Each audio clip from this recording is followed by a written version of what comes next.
Scientists are hard at work developing cures for diabetes, Ebola, Alzheimer's, malaria, cancer, and many other devastating illnesses and diseases. This important work requires studying chains of amino acids in the form of peptides and protein fragments.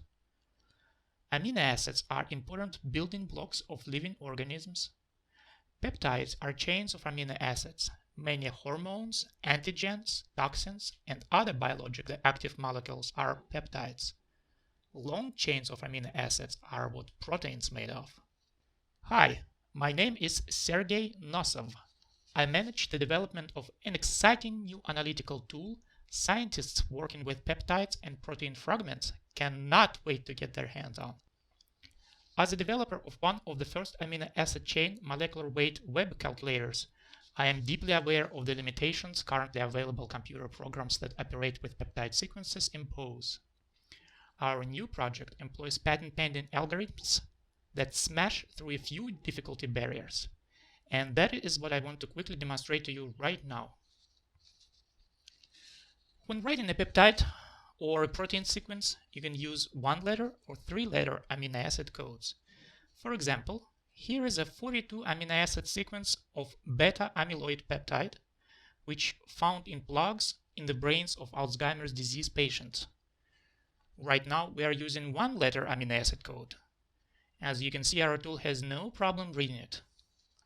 Below, the peptide is displayed back to you in 3-letter amino acid code. Wow, look at all these non-polar side chain amino acids in green. C-terminal end of this peptide is very hydrophobic. Anyway, the currently available peptide tools require you to use either 3-letter code or 1-letter code. Not all amino acids have 1-letter codes. For example, if you wanted to insert an leucine in the middle of this 1-letter code sequence, with our new tool, you can do that no problem. NLE, calculate, here's your norleucine.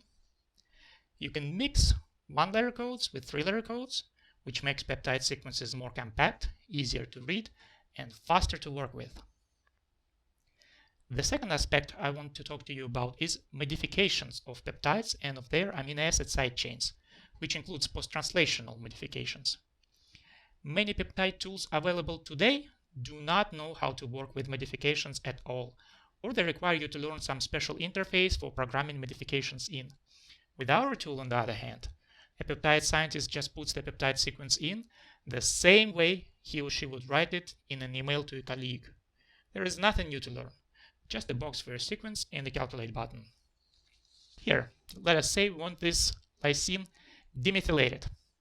Put Me2 in round braces after the amino acid. Round braces denote side chain attachment or modification. Calculate. Bam! How easy was that? Or trimethylated. That should work too, as at biological pH, the nitrogen on the lysine side chain is normally protonated. Change to Me3, hit calculate. Here you go, no problem. Last but not least, isotopic labeling. You can easily label any amino acid in your peptide sequence. To do that, in square braces, just before the amino acid, specify the isotope. Here, let us label this histidine. First, specify the nucleon number. For 15 nitrogen, that is 15. Then the element symbol, that is N for nitrogen. Then how many atoms you want to label. Let us label 2, so put 2 in there. Calculate, and here we go. If you want to label all nitrogens or other elements in an amino acid, making it unified, there is a shortcut for that. Capital U, dash, then element symbol, calculate, bam! All 3 nitrogens in this histidine are now specific isotopes. When labeling several elements of the same amino acid, simply list isotopes with commas. Here, let us label one of the carbons in addition to the nitrogens. Comma, 13C1, calculate, beautiful. And we certainly can combine isotopic labeling with modifications.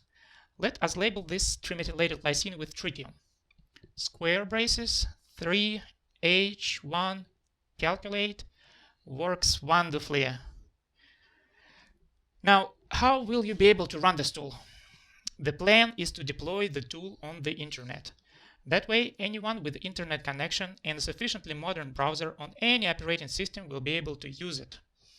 The responsive front-end design of the tool is mobile-friendly, so that it can be used not only from desktop computers, laptops, and tablets, but from smartphones as well.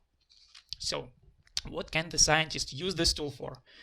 Here you can see we are calculating average molecular weight.